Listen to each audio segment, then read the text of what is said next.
Let's have some fun painting this exciting, simple watercolor painting Christmas card. So first I masked out the snowman completely and the sections that I wanted to keep white. And now I'm wetting some sections in the background. So when later I'm adding the colors, I can have very soft transitions of colors. And make sure not to cover the whole paper using water so that later we can have some white unpainted shapes of patterns. And now I'm using Amethyst Genuine by Daniel Smith to start painting the background. I really recommend you use fresh paint out of tube because we're already using a lot of water. So basically now we are painting wet on wet. And if you don't use fresh paint, later when the painting is completely dry, the color is going to look like kind of washed out and they're not going to be as vibrant, or they're just not going to have the strength that you want them to have, because the snowman is going to be white and you want your background to be really vibrant and dark in color so that we can have a really nice contrast. And now I'm using Phthalo Blue by Sennelier, and I'm trying to make some interesting shapes and also try to blend it with some of the Amethyst Genuine that is already on the paper, but at the same time not cover it completely so that we can see them separate. And now I'm adding Payne's Gray by Sennelier, and definitely make sure that this dark is, if you're using the other colors dried up paint, definitely make sure that this one is fresh paint because it's going to dry really dull and pale if it's not fresh paint. So definitely try to do that if you can. And also my board is at an angle, so as you can see the colors just naturally run down. And the paper that I'm using is Saunders watercolor paper, 140 pounds. And now I'm splattering some quinacridone burnt scarlet because later I'm going to use this color to paint my snowman. And if I just put a touch of it in the background, all the painting is going to be very harmonized. And now I'm painting just a little bit of quinacridone gold and Aussie red gold for the same reason. I just want to add a touch of these colors because quinacridone gold, if it mixes with blue, it can turn to green, and also quinacridone burnt scarlet mixing with other colors can change the colors in the background. So just put a touch of it in the background so that we can have color harmony.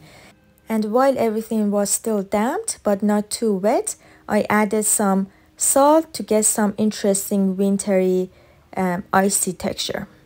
And after removing the masking fluid, now I'm painting the snowman.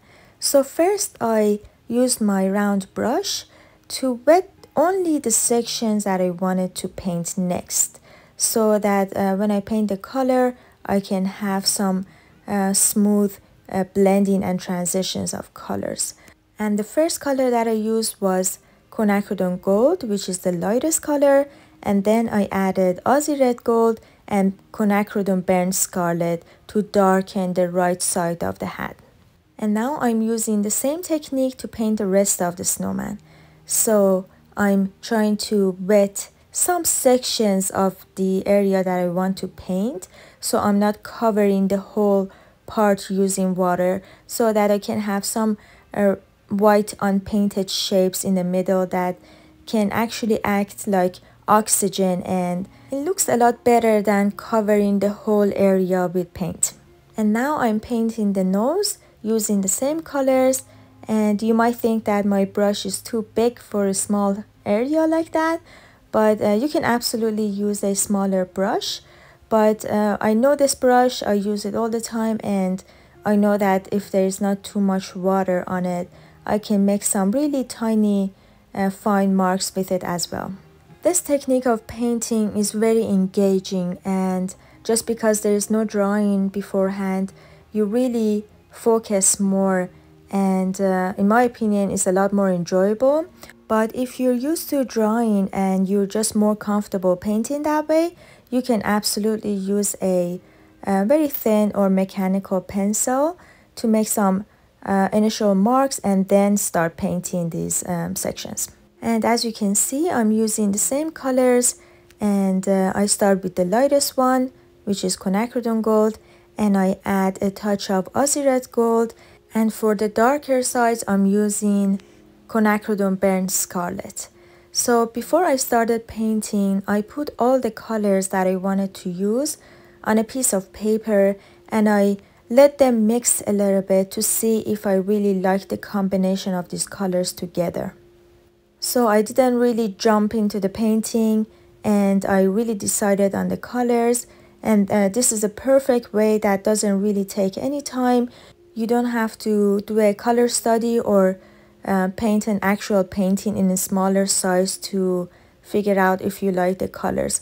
It's only gonna take 1 or 2 minutes, and I have to say that so many times I tried a few colors that I thought they would look good together, and when I did this practice, I changed my mind. So definitely try to do that every single time before you start your painting. And now I'm painting the first layer of the tree trunk, and I'm using a mixture of quinacridone gold, quinacridone burnt scarlet, and a touch of Payne's gray to kind of tone it down a little bit because I didn't want it to look as vibrant for a tree trunk. And again, I made sure to leave some white sections so that they can act as snow. And again, I used the same mixture but with different amount of colors in it so that I can vary my colors as well to be able to achieve more interesting results. Always try to vary your colors every single time you go back to your palette so that you can have a lot more interesting color combinations. And also after a while, it just becomes like a habit, and you're just gonna change it up even if it's just for a little bit. And now I'm painting the shadow sides of the snow, but I'm not using too much water because I want this area to be very light so that I can write on top of it later when everything is completely dry. And I'm using Amethyst Genuine Phthalo Blue, a touch of it, and also a touch of Aussie Red Gold for this area. And while everything's still damp, I'm sprinkling in some more salt, and I leave it to dry naturally. And now I'm re-wetting the snowman so that I can paint the shadow side of it. And I'm using the same color, Amethyst Genuine, for the shadows, and this is a great purple as you can lift it as well. So if you accidentally painted somewhere that you didn't want to paint, so if you made a mistake, you can just simply use a wet paper towel to wipe it. So basically it's not a staining color. And now I'm doing the same thing for the shadow side underneath the nose, and while everything's still damp, I'm using my brush to kind of soften some of the edges, but I also want to leave some of them hard as well. This technique is called Lost and Found Edge, and this is basically the best way you can approach watercolors so that you can have a combination of soft edges and hard edges that can add a sense of mystery to your painting as well, in my opinion. And now that the majority of the painting is finished, I'm using my rigger brush to add some details. And the colors that I'm using here is quinacridone burnt scarlet and Aussie red gold. Of course, you can use any colors that you have, and you don't have to use the exact same ones that I'm using here. And another thing that I wanted to say about Aussie red gold is that it looks orange, but really when you mix it with blue, it turns green. So it's like a goldish, yellowish orange. So just keep that in mind. And now that we are painting the details, we really don't need to soften the edges because we already have a very soft blended first wash of colors, and we can afford to have some hard edges. You can add as much as detail as you want, but I really prefer to have a very minimalistic approach and just give enough information to the viewer that they can put it together and finish it themselves. And now I'm painting the second layer of the tree trunk, and the mixture that I'm using is a Payne's gray, quinacridone burnt scarlet, and Aussie red gold. So this is basically a brown that I used the different colors that I already used in the painting. So I'm not introducing any burnt umber or burnt sienna. That you can do that if you want. Actually, if you're using a limited palette, so if you don't have these extra colors, you can absolutely use your limited palette and your painting is going to have color harmony. This is a technique that I use when I paint in oil paints, and it perfectly works because I'm not using so many different colors. So definitely if you're using the traditional colors like warm yellows and reds and blues and burnt sienna, raw sienna, those colors are going to be very amazingly harmonizing together. But this technique that I'm recommending for today's painting, which is mostly for like Daniel Smith, a huge variety of colors, and if you want to achieve color harmony using those colors. And now the painting is almost completely finished, and after it's done and it's completely dry, I'm going to use my toothbrush to splatter some white gouache to add some extra snow effect. Well, I hope you enjoyed watching this tutorial.